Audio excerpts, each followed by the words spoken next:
Welcome back, everybody. Today is day 22 of our health accountability journey. I'm the accountability doc, and I'm here to get you healthier.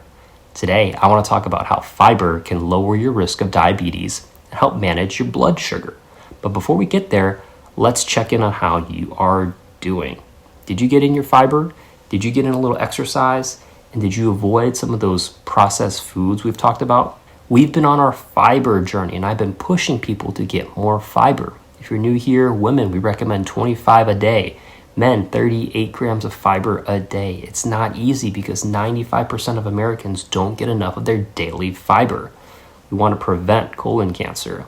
We want better digestion, weight loss, better sugar management, better energy, better sleep, better skin, better mental clarity. All these things we've talked about in our previous episodes. So watch those if you haven't. And let's start our journey to get to 30 days. I personally noticed better energy and better sleep.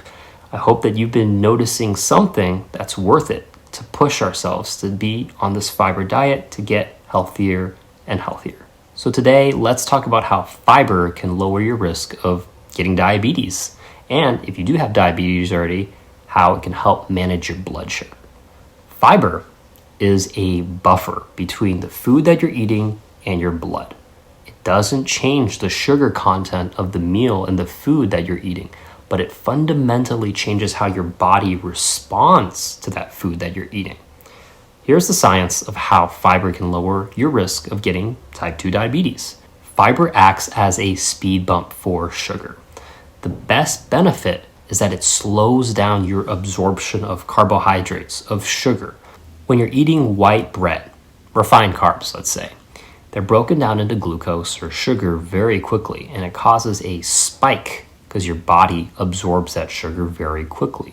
However, when you're eating something like wheat bread, it has soluble fiber, it turns into this gel in your gut that traps these sugar molecules and prevents them from being released really quickly.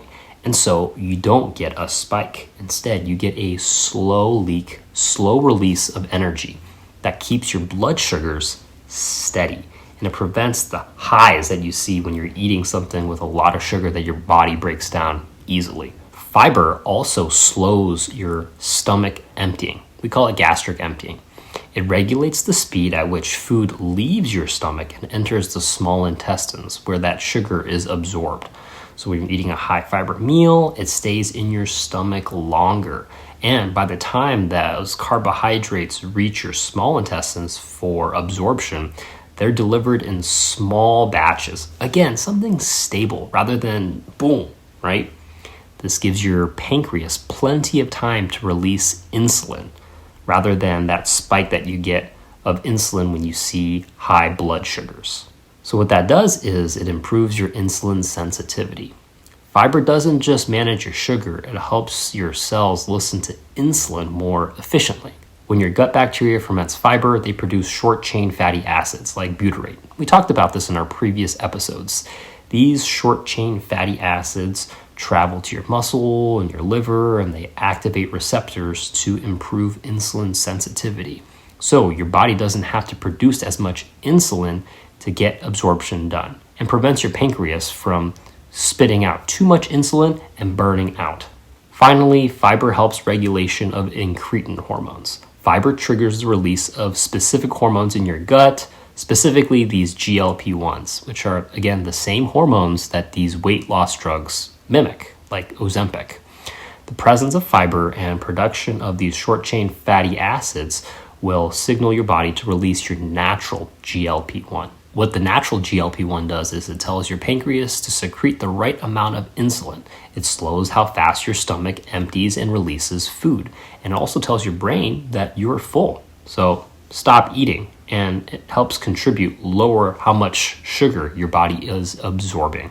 All these factors help play into managing your blood sugar and decreasing your risk of developing diabetes over time. Yes, sometimes you're eating a simple meal and it spikes your blood sugar, but if you do that over and over again, over years, every single day, that puts you at a significantly higher risk of developing diabetes. Adding in fiber slows down that spike. It prevents that spike from happening. Here's a secret tip. One of the most effective ways to help manage your blood sugar is to change the order in which you eat. If you eat your fiber, let's say like a side salad or some broccoli or some greens, before you eat your carbohydrates like pasta or bread, you already create this gel barrier in your stomach that kind of absorbs the sugar. This can help reduce the blood sugar spike of absorption in your intestines in the same meal by up to 30%.